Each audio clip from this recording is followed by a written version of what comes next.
किनवट परिसरात असलेल्या तालायगुडा आणि पिपळफाटा या आदिवासी बहुल गावामधून लखन कनाके हा आदिवासी मुलगा राष्ट्रीय पातळीवर दंडाळ नृत्य सादर करून चमकलेला आहे. त्याची खास विशेष मी मुलाखत. सर्वप्रथम सर्वांचा आभार मानतो.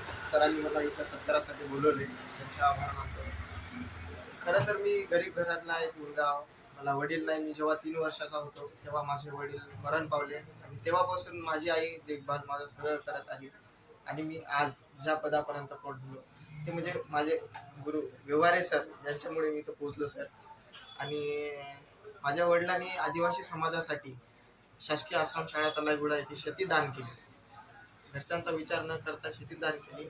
सर्व काकांनी मिळून केली आणि काकाला आदिवासी सेवक पुरस्कार सुद्धा मिळाला. सांग ना, प्रसंग सांग एखादा स्पर्धेमधला. कसं वाटलं स्पर्धा? स्पर्धा एकदम अशी टॉपची होती सर. असं म्हणजे वाटलंय नाही आम्हाला की बा पहिला क्रमांक आम्ही मारणार आहोत तुम्हाला? हा, म्हणजे त्यांचं असं पाहून आम्ही भयभीत झालो सर तिथे हा. की आपण कसं एवढं कॉम्पिटिशन आहे, कसं येणार. किती स्पर्धक होते एकूण विद्यापीठाचे? 151 युनिव्हर्सिटीचा सहभाग होता सर तिथे. अच्छा. सेमीफायनल मध्ये कोण घेतला? पहिल्या ह्याच्यात 5 असतात सर. पहिल्या ह्याच्यात फक्त पहिल्या टीमलाच तिथं पुढे पाठवतात सर. हा. हा, इंटरनॅशनलला. अच्छा. ते श्रीलंकाला होईल सर. कारण युद्ध चालू असल्यामुळे आता तर सध्या हे म्हणजे वाढवण्यात आली सर डेट. डिसेंबर नाहीतर पुढच्या वर्षी होईल इंटरनॅशनल. येस. असा प्रसंग होता की त्या प्रसंगामध्ये कोणाची आठवण झाली? सर मला माझ्या मोठ्या बाबाची खूप आठवण आली सर. जेव्हा मला पारितोषिक मिळालं तेव्हा खूप म्हणजे खूप. एखादी घटना त्यांची? त्यांनी सर मला असं कधीच नाही की मला सोडून असं जेवण केले बाबा. असं कधी काही कुठे गेले, कोणत्या कार्यक्रम असला सोबत नेत होते. आता त्यांना एवढी खुशी होत होती सर. रामदास कन्नाके माझे मोठे बाबा आहेत सर. त्यांनी तर अक्षरशः आता काय केलं असतं माहित नाही सर माझ्यासाठी. हे नृत्य करायची प्रेरणा कुठून मिळाली मुळात? मुळातून सर आणि आमची संस्कृती आहे हो सर. सर. तर आम्हाला युनिव्हर्सिटीमध्ये जाधव सर आहे सर, DSW डॉक्टर सूर्यप्रकाश जाधव म्हणून. त्यांनी आमचं साहित्य टोप सगळं त्यांनी हे केलं सर.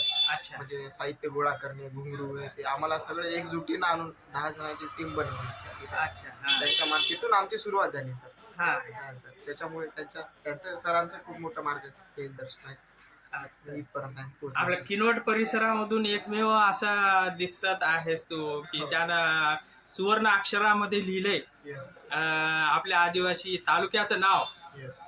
पूर्ण भारतातल्या युनिव्हर्सिटीचा आव्हान त्यांनी स्वीकारून विजय मिळवणं म्हणजे खूप मोठी गर्वास्पद गोष्ट आहे आणि ते करून दाखवलं. त्याबद्दल म्हणजे किती मोठा या तरुणांना काय आहे. तू तर यंगच आहेस. आजच्या पिढीला कसं सर आपल्या समाजाचे काही लोक म्हणजे विद्यार्थी लागतात सर. आपली संस्कृती असो, लाजायला नाही पाहिजे तर आपली संस्कृती जपली पाहिजे. संस्कृती जपलं तर आपण नाही तर. राईट. आणि इथला संशोधन केंद्राचा काय अनुभव आहे? संशोधन केंद्र सर एकदम चांगले शिकवतात शिक्षक. काहीच म्हणजे अडचण काहीच नाही सर. समजून घेतात. काहीच अडचण होते. Vyavahare sir? Yes sir. Vyavahare sir मुळेच तर मी सर असतील परंतु हे नसते तर सर म्हणजे त्या टाइमला जर सर मला समजवले नसते की तुझा मी आहोत कर हे, तर खरंच सर परत आज इथपर्यंत पोहोचलो. अच्छा.